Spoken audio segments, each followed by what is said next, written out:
이사야 39장 1절에서 8절 말씀. 그때 발라단의 아들 바벨론 왕 무로닥 발라단이 히스기야가 병들었다가 나았다 함을 듣고 히스기야에게 글과 예물을 보낸지라. 히스기야가 사자들로 말미암아 기뻐하여 그들에게 보물창고 곧 은금과 향료와 보배로운 기름과 모든 무기고에 있는 것을 다 보여주었으니 히스기야가 궁중의 소유와 전 국내의 소유를 보이지 아니한 것이 없는지라. 이에 선지자 이사야가 히스기야 왕에게 나와 묻되 그 사람들이 무슨 말을 하였으며 어디서 왕에게 왔나이까 하니 히스기야가 이르되 그들이 원방 곧 바벨론에서 내게 왔나이다 하니라. 이사야가 이르되 그들이 왕의 궁전에서 무엇을 보았나이까 하니 히스기야가 대답하되 그들이 내 궁전에 있는 것을 다 보았나이다. 내 창고에 있는 것으로 보이지 아니한 보물이 하나도 없나이다 하니라. 이사야가 히스기야에게 이르되 왕은 만군의 여호와의 말씀을 들으소서. 보라, 날이 이르리니 내 집에 있는 모든 소유와 내 조상들이 오늘까지 쌓아둔 것이 모두 바벨론으로 옮긴 바 되고 남을 것이 없으리라. 여호와의 말이니라. 또 내게서 태어날 자손 중에서 몇이 사로잡혀 바벨론 왕궁의 환관이 되리라 하셨나이다 하니 히스기야가 이사야에게 이르되 당신이 이른 바 여호와의 말씀이 좋소이다 하고 또 이르되 내 생전에는 평안과 견고함이 있으리로다 하니라. 아멘. 오늘 히스기야 마지막 제1이사야서의 39장 마지막 절 말씀 묵상의 시간입니다. 특별히 오늘 본문은 38장과 함께 이어져서 계속해서 히스기야 상황에 대한 말씀들이 전해지고 있는 본문입니다. 아수르에 의해서 위기 가운데 있을 때 그는 나라를 위해서 간절히 부르짖었고 그 부르짖음을 듣고 주님은 그 나라를 지켜주셨죠. 또한 개인의 건강의 위기 상황 속에서 그는 하나님 앞에 엎드렸고 15년이라는 생명 연장의 은혜를 부여받았습니다. 젊은 나이에 죽음 앞에 섰을 때 그 왕의 심정, 정말 간절함으로 주님을 부르짖었고 하나님은 그 히스기야의 간절한 기도도 들으셨지만 어제 전사님 말씀해 주신 것처럼 그 다윗을 통해서 언약하셨던 하나님, 그 언약을 신실히 지키시는 그 하나님의 은혜가 발동되었던 것이죠. 오늘 본문 말씀에도 보면 그때에 그렇게 은혜를 입었고 하나님의 그 언약적인 그 신실하심이 실현되고 있었던 그때에 발라단의 아들 바벨론 왕 무로닥 발라단이 히스기야가 병들었다가 나았담을 듣고 히스기야에게 글과 예물을 보냈다라고 기록하고 있습니다. 특별히 이 무로닥 발라단은 두 번에 걸쳐서 바벨론을 통치했다고 해요. 아수르 왕 사르곤 2세에 의해서 그가 폐위당해서 잠시 왕의 자리에 물러났다가 다시 산헤립이 일어섰을 때에 또 그에 대항해서 바벨론 왕으로 등극했다라고 이 두 번째 등극했던 시기에 해당되는 이야기다라고 이야기하고 있습니다. 그렇게 멀리 떨어졌던 바벨론 왕이 이 작은 소국가 이스라엘의 왕이 병들었다 나았담을 듣고 그가 지금 그러니까 왕의 친서겠죠. 왕의 친서와 그 예물을 가지고 나온 거예요. 그때 히스기야가 사자들로 말미암아 기뻐하여 그들에게 보물 창고와 은금과 향료와 보배로운 기름과 모든 무기고에 있는 것들 다 보여주었으니 히스기야가 궁중의 소유와 전 국내의 소유를 보이지 아니한 것이 없는지라. 히스기야는 자기 표현에 의해서 원방 바벨론에서 이 멀리까지 나의 병들었다가 나았담을 듣고 예물과 그 친서를 가지고 온 바벨론 왕에게 엄청난 기쁨과 그 감사함으로 모든 걸 다 보여주었다 얘기하고 있어요. 우리가 여기서 히스기야의 상황을 엿볼 수 있을 것 같아요. 이가 특별히 사무엘하 5장 11절 이하에 보면 다윗이 이제 7년간의 헤브론에서 유다 왕으로서의 역할들을 이제 끝마치고 온 이스라엘의 전체 통일 국가를 이뤘던 왕으로 등극했을 때 두로왕 히람이 다윗에게 사절들과 백향목과 목수와 석수를 보내매 그들이 다윗을 위하여 집을 지으니 다윗이 여호와께서 자기를 세우사 이스라엘 왕으로 삼으신 것과 그의 백성 이스라엘을 위하여 그 나라를 높이신 것을 알았더라, 이렇게 기록하고 있거든요. 그러니까 다윗은 그렇게 자신이 통일 왕국의 왕으로 등극한 것에 대해서 자기의 수고, 자기의 노력에 의한 결과가 아니라 여호와께서 그를 그렇게 높여주셨다라고 분명하게 자기의 처지를 깨달았던 것이죠. 이 다윗과 히스기야의 차이가 여기에서 갈라지고 있는 것 같아요.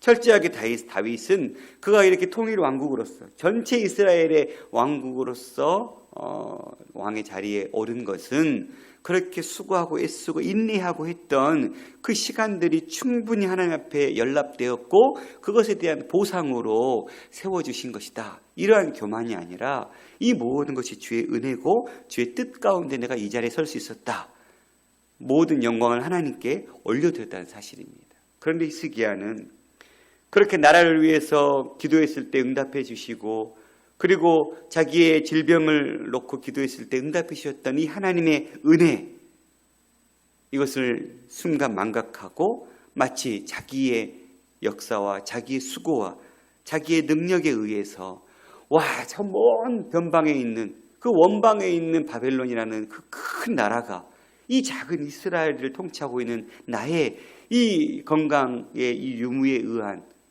이 사실을 듣고 나에게 이렇게 사절단을 보냈구나, 내가 참 대단한 삶을 살고 있구나, 이런 생각이었던 것 같아요.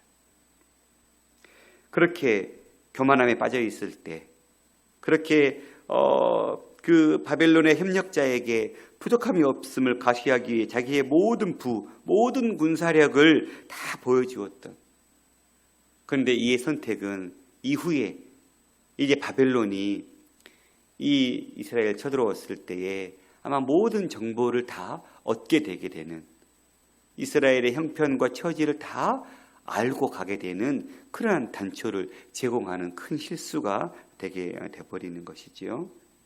3절 4절 이제 이사야와 히스기야의 대화가 나오고 있습니다. 이에 선지자 이사야가 히스기야 왕에게 나와 묻되 그 사람들이 무슨 말을 하였으며 어디에서 왕에게 왔나이까 하니 히스기야 이르되 그들이 원방 곧 바벨론에서 내게 왔나이다 하니라. 이사야 선지자는 두 가지 질문을 던졌습니다. 그들이 무슨 말을 했으며 어디에서 왔습니까? 그런데 이에 대한 왕의 대답은 첫 번째 질문은 묵살하고 두 번째 질문에 대해서 대답합니다. 원방 바벨론에서 내게 왔나이다. 그가 이렇게 대답했던 이유, 특별히 하나님께서 보셨을 때 바벨론은 지금 정말로 이 작은 이스라엘의 국가 그 왕이 질병에서 나았담을 듣고 축하하기 위해서 온 것이 아님을 알고 계시죠. 바벨론 왕 무르닥 발라다는 지금 아수르를 대항해서 이전 왕 사르곤 2세에 의해서 이미 한번 폐위당했고 이제 사네립이 통치하고 있을 때 그 상황 속에서 다시금 바벨론의 힘을 키워내기 위해서, 그 당시 지금 고대 근동 국가의 패권은 아수르의 손에 의해서 지금 좌지우지하고 있었잖아요. 그러니까 그 아수르를 대항하기 위해서 반아수르 정책을 펼치기 위한 일환으로 모든 주변 국가들을 지금 섭렵하고 있는 것이죠. 그러니까 이스라엘, 그 먼 땅 이스라엘에게도 손을 내밀어서 우리와 함께 아수르를 쳐 부수자, 이런 목적으로 지금 온 것이에요. 그러니까 그 왕의 친서는 어떤 내용이 담겨져 있겠어요? 우리가 추측해 보건대 이스라엘 왕이시여 우리와 함께 아수르를 대항해서 전쟁에서 승리해서 각각 나라의 평안을 맛보게 됩시다, 이런 친서들을 썼겠죠. 그러니까 이사야 선지자 입장에 있어서 가장 중요한 말은 뭐예요? 왕이 그들이 한 말을 듣고 그 말에 솔깃해서 여호와 하나님만 바라보고 의지해야 될 왕이 또다시 주변 국가들을 선택하고 의지하는 죄악을 범하게 될까 봐 그 말을 물은 거예요. 그런데 히스기야 왕은 그에 대한 대답은 빼놓은 거예요. 왜요? 뻔하니까요. 이들이 무슨 말을 했고 이 말에 내가 응답을 하고 내가 기대했을 때 내 모습은 이건 분명하게 하나님 앞에 죄악된 모습일 수밖에 없으니까 생략해요. 그리고 두 번째 대해서 이야기하면서 원방에서 왔다고. 왜 이렇게 원방에서 왔다는 표현을 썼을까? 아마 어떤 선지자의 부정적인 뜻을 알고 있는 히스기야의 왕의 입장에서는 가급적이면 이 멀리서 아니 나에 대한 소식이 그냥 이 주변 국가 이 아람을 비롯한 이런 주변 국가에만 알려진 것이 아니라 정말 멀리 이 말은 나의 명성이 저 멀리까지 퍼졌습니다. 이걸 과시하고 싶었던 거예요. 그러니까 나에게 함부로 대하지 말아달라 이런 마음도 있었겠죠. 또한 바벨론은 우리나라에서 정말 멀리 떨어져 있는데 이 나라가 우리에게 무슨 역할들을 감당할 수 있겠습니까? 그러니 걱정 마십시오. 이런 뜻도 담겨져 있었을 것 같아요. 어쨌든 그는 이렇게 저 멀리 있는 원방 바벨론이 내게 왔습니다. 두 번째 질문에 대한 답만 하고 있어요. 그에 대해서 이사야가 이르되 그들이 왕의 궁전에서 무엇을 보았습니까? 세 번째 질문이죠. 그러면 그들에게 뭘 보여주었습니까? 그러면 히스기야의 대답은 무엇이었어야 했습니까? 내가 여차저차해서 이러한 질병에 놓였고 내가 이렇게 죽을 상황 가운데 있었는데 내 하나님 여호와께 내가 간절히 부르짖었더니 하나님 내 기도에 들으시고 이 나라를 통치하시고 다스리시는 그 하나님이 나의 생명을 이렇게 연장시켜줬다고. 그 믿음의 간증을 속된 말로 풀어놨어야 했잖아요. 그런데 내 궁전에 있는 것을 다 보았습니다. 내 창고에 있는 것으로 보이지 아니한 보물이 하나도 없습니다. 히스기야는 뭐 한 거예요? 자기의 그동안 다윗 이후부터 내려져 오는 그 왕국에 전해져 오는 그 수많은 보물들, 그리고 자기가 축적하고 있는 그 부를 그는 자랑하고 있었던 거예요. 그 원방 바벨론 큰 대국에게 나에게 이렇게 손을 내미니 나도 작은 나라지만 이러이러한 부를 가지고 있습니다. 나도 이 정도는 힘이 있고 파워가 있으니 그렇습니다. 우리나라랑 함께 연합하는 거 당신 나라 입장에 있어서도 그렇게 큰 손해는 아닐 것입니다. 이런 입장이었겠죠. 그래서 내 나라가 이런 부를 가지고 있고 이런 전통을 가지고 있고 이런 오랜 역사를 지니고 있는 나라입니다. 라고 보여준 것 같아요. 5절에서 7절은 이사야의 심판 선포가 나타나고 있습니다. 이사야가 히스기야에게 이르되 왕은 만군의 여호와의 말씀을 들으소서. 이미 선지자는 여호와의 뜻을 가지고 온 거예요. 이미 하나님은 선지자에게 히스기야 왕의 형편을 꿰뚫어 보시고 그의 상황과 형편을 아시고 답을 가지고 오셨음에도 불구하고 히스기야의 상황과 형편을 스스로의 입의 고백을 통해서 네가 지금 어떤 죄악을 저지르고 있는지를 알게 하신 것이죠. 말씀을 들으소서. 만군의 여호와의 말씀, 역대기서에서는 온 열방의 통치자이신 하나님을 드러내는 상황을 그 칭호를 사용하고 있는 것이죠. 보라, 날이 이르리니 내 집의 모든 소유, 내 조상들이 오늘까지 쌓아둔 것이 모두 바벨론으로 옮긴 바 되고 남을 것이 없으리라. 여호와의 말이니라. 또 내게서 태어날 자손 중에서 몇이 사로잡혀 바벨론 왕궁의 환관이 되리라 하셨나이다 하니. 엄청난 심판의 메시지가 선포되고 있죠. 보라, 날이 이르니 네 집에 있는 그 모든 소유, 네 조상들이 오늘까지 쌓아두었던 그 모든 보물들, 네가 바벨론 사신들에게 보여줬던 그 모든 것들 다 바벨론으로 옮긴 바 될 것이다. 이 이사야 39장까지는 아수르와 연관된 사건들이 중심을 이루었죠. 이제 40장부터는 그 나라가 바뀌죠. 바벨론으로. 그런데 어떻게 보면 이 39장은 이제 아수르의 통치하에 있었던 그 모든 사건을 이제 마무리하고 새로운 나라 바벨론으로 시작되는 그 시점의 전환점을 이루고 있는 그 장 같아요. 이제는 아수르 시대는 끝났고 이제는 바벨론 시대가 등극할 텐데 이제 너희 이스라엘 땅아, 이제는 너희가 아수르에 의해서 침략당하고 어려움 당하는 것이 당할 것이 아니라 이제는 그릇이 옮겨졌다. 바벨론으로. 그 바벨론에 의해서 너의 모든 소유, 모든 소창에 쌓아둔 그 모든 것이 다 옮긴 바 될 것이다. 실제적으로 이제 이스라엘은 바벨론에 의해서 멸망당하게 되는 일들을 겪게 되는 것이죠. 내게 태어날 자손이 사로잡혀 바벨론 왕궁의 환관이 되리라. 왕의 자리에서, 왕자의 자리에서 벗어나서 많은 이스라엘 백성들의 왕들이 포로로 끌려갔죠. 유력한 자들이 다 끌려갔어요. 실제적 이 일들이 이루어지는. 그랬을 때 8절 히스기야의 반응 등장합니다. 이사야에게 이르되 당신이 이른 바 여호와의 말씀이 좋소이다 하고 또 이르되 내 생전에는 평안과 견고함이 있으리로다 하니라. 이 8절에 대해서 신학자들은 두 가지 입장을 이야기해요. 둘 다 적용해 볼 수 있는 말 같아요. 첫 번째는 부정적인 그리고 긍정적인 이 답변의 이중적인 답변들을 해석해내고 있어요. 그러니까 부정적으로 보는 입장들은 히스기야의 극단적인 이기주의를 보여주고 있다.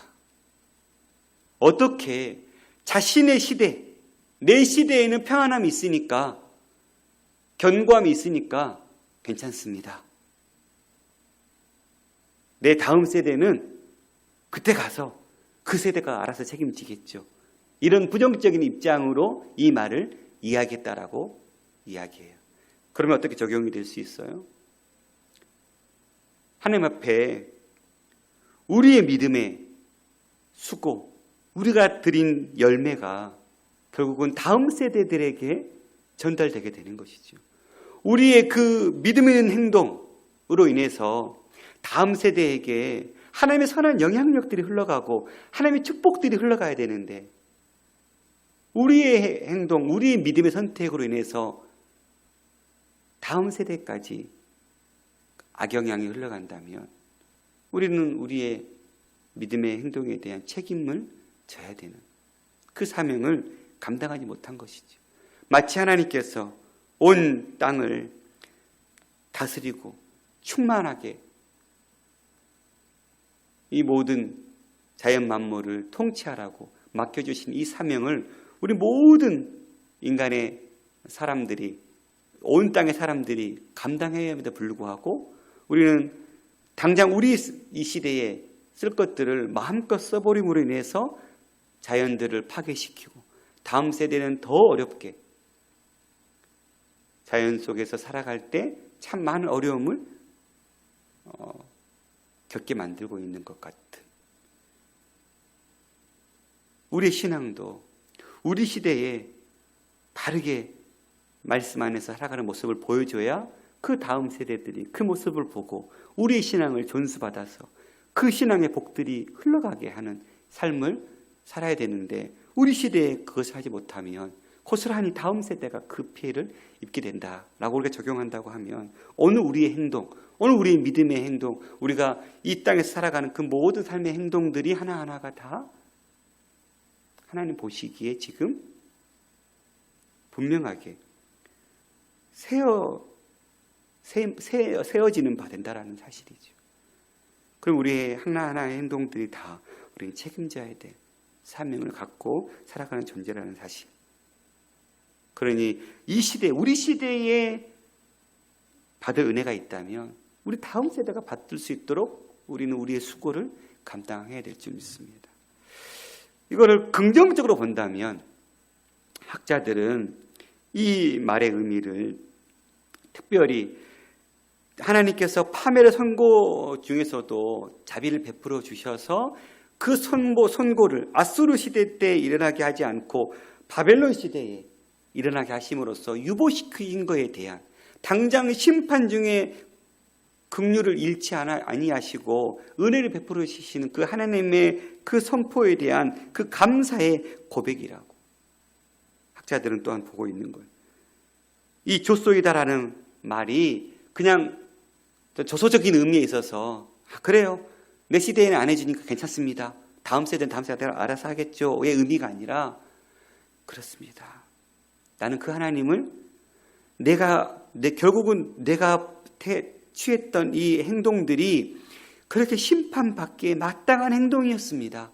내가 하나님을 선포하고 증거하고 하나님을 드러냈어야 될 내가, 또 겸손함으로 이 자리에 내가 이렇게 설 수 있었던 이유는 하나님의 은혜의 손길에 의해서 내가 이 자리에 설 수 있었는데 내가 교만했었습니다. 자신의 그 과오를 인정하고, 그래서 그런 나를 보시고 하나님이 그렇게 심판하신다고 하니 내가 그 뜻에 순종하겠습니다 라는 의미라는 거예요.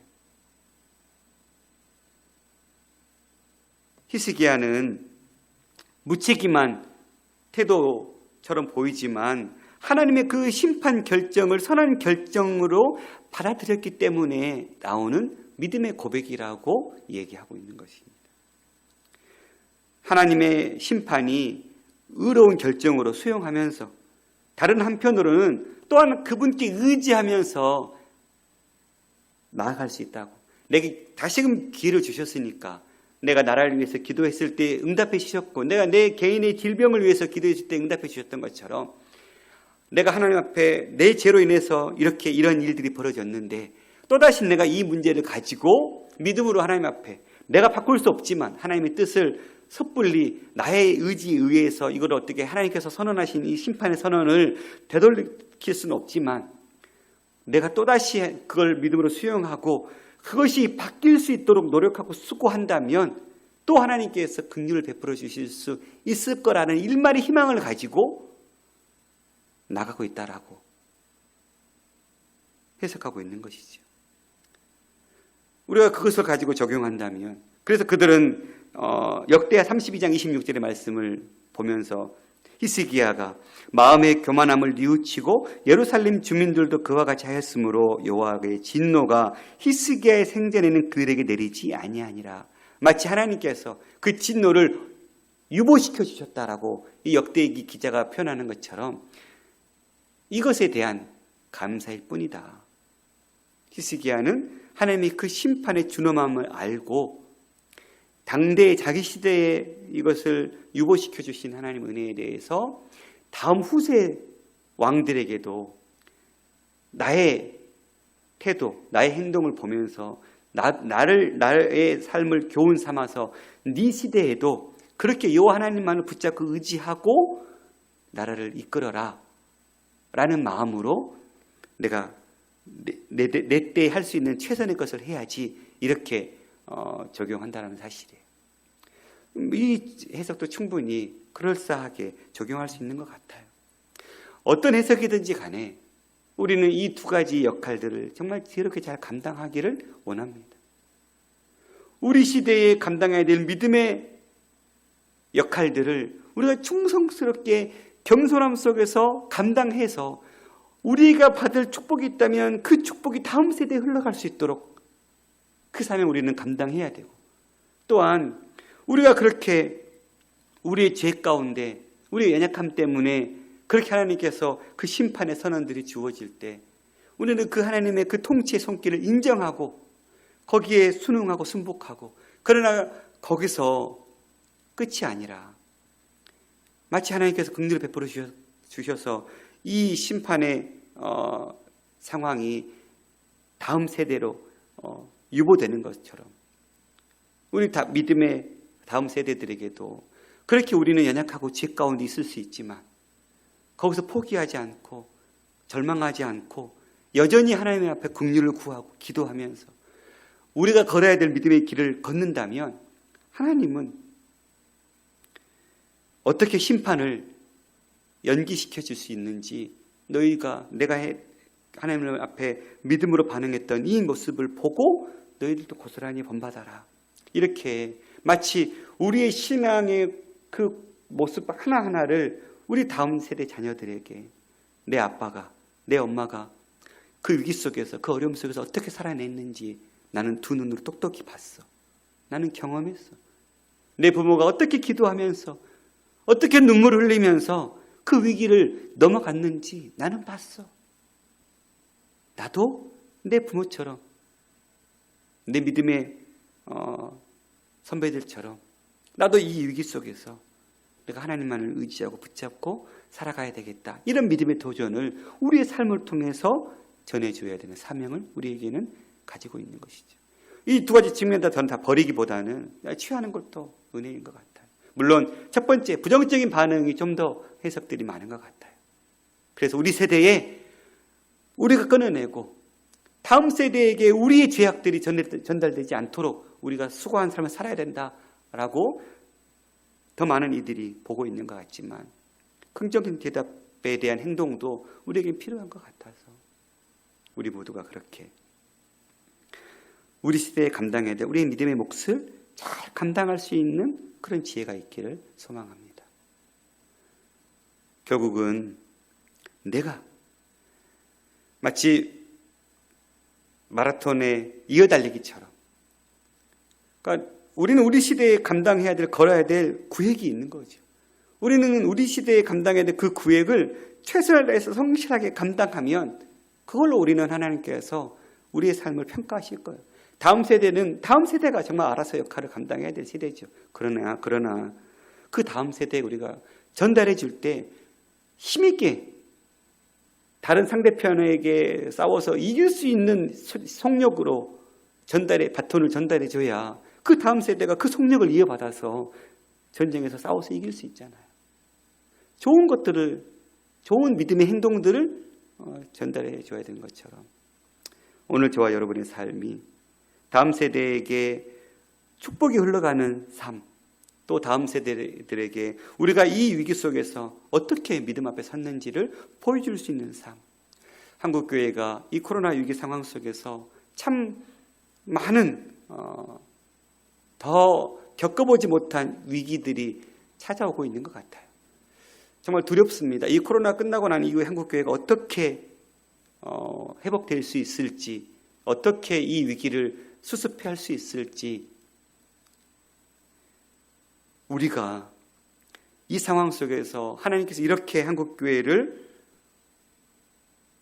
허락해 주시는, 이렇게 내몰게 하시는 이유가 어디에 있을까를 우리가 돌이켜보고 우리의 삶을 돌아보면서 회개하고 철저하게 주님 앞에 무릎 꿇지 않는다면, 저는 개인적으로 정말 하나님께서 마치 이스라엘 백성들의 남은 자를 통해서 당신의 역사를 이어갔던 것처럼 마치 한국교회 남은 자를 걸러내고 있는 것 같은 느낌들 지울 수가 없어요. 썬데이 크리스찬 다 내가 청산하겠다. 그냥 종교인으로서 신앙생활했던 사람들 내가 다 청산하겠다. 다 걸러내겠다. 정말 믿음으로 반응하고 하나님이 온 열방의 주님이심을 인정하고 하나님만 바라보면서 각자에게 주어진 그 믿음의 구획을 성실하게 감당해내는 이들만 내가 다시 걸러내고 다시 내가 새로운 세대를 이어가겠다. 마치 엄청난 심판의 선언을 한국교회를 향해서 쏟아내고 있는 것 같아요. 그럼 우리가 해야 될 일은 무엇입니까? 남은 자의 삶을 살아가는 것이죠. 남은 자의 편에 서는 것이죠. 회개하고 철저하게 우리의 삶을 돌이키면서 의인 10명의 기도 때문에 나라의 심판이 멈춰진다면 우리가 그 의인 10명에 설 수 있기를 우리 스스로의 삶을 돌이켜보고 돌아보면서 이 땅을 감당할 수 있는 한국교회 성도들이 될 수 있기를 간절히 소망합니다. 기도하겠습니다. 살아계신 아버지 하나님 감사합니다. 하나님의 이 준엄한 심판 앞에 우리가 우리의 믿음을 세우게 하옵소서. 우리는 다음 세대에게 어떤 영향력들을 흘려보내주고 있습니까? 다음 세대들에게 받아야 누려야 될 축복들을 전해주고 있습니까? 다음 세대들이 우리를 보고 우리도 저렇게 믿음의 선배들처럼 살아야겠다라는 도전들을 보여주고 있습니까? 정말 적당히 한 손에는 하나님, 한 손에는 세상, 양쪽 다 붙들고 있으면서 어리석은 삶을 살고 있는 모습은 보여주고 있지 않는지 모르겠습니다. 적당히 타협하면서 세상 속에서 살아남는 방법을 알려주고 있지는 않는지 모르겠습니다. 철저하게 우리의 삶을 돌아보고 다음 세대에게 축복을 흘려보낼 수 있는 삶, 다음 세대에게 어떤 믿음을 가지고 살아가야 되는지를 보여줄 수 있는 신앙의 샘플과 같은 인생을 우리가 살아낼 수 있도록 붙잡아 주옵소서. 성령 하나님, 우리는 연약합니다. 날마다 우리와 함께 해주시고 도우셔서 우리를 통해 주의 뜻이 온전히 세워질 수 있는 그 일에 우리가 쓰임받을 수 있도록 붙잡아 주시옵소서. 모든 말씀 우리 주 예수 그리스도 이름으로 기도드렸습니다. 아멘.